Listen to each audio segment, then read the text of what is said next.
Hi friends, butter murukku recipe అయితే చేశాను. కానీ స్టార్టింగ్ నుంచి వీడియో తీయడం అయితే మర్చిపోయాను అనమాట.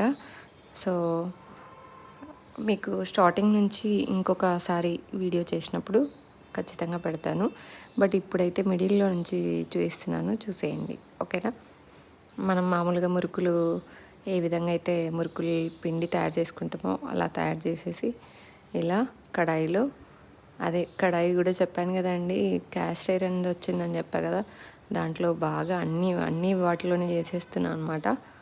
సో మురుకులు అయితే చాలా టేస్టీగా వచ్చాయి. నేను ఒకసారి అయితే డైరెక్ట్గా పెన్నంలో కడాయిలోనే ఒత్తేసాను అనమాట మురుకుల్ని. ఒకసారి అయితే ఇలా చిన్న చిన్నగా సపరేట్గా రౌండ్ చేసి కడాయిలో గోలిచ్చాను అనమాట. ఫైనల్గా అయితే టేస్ట్ చాలా అద్రిపోయాయి. తప్పకుండా ఈ వీడియో అయితే చేస్తాను.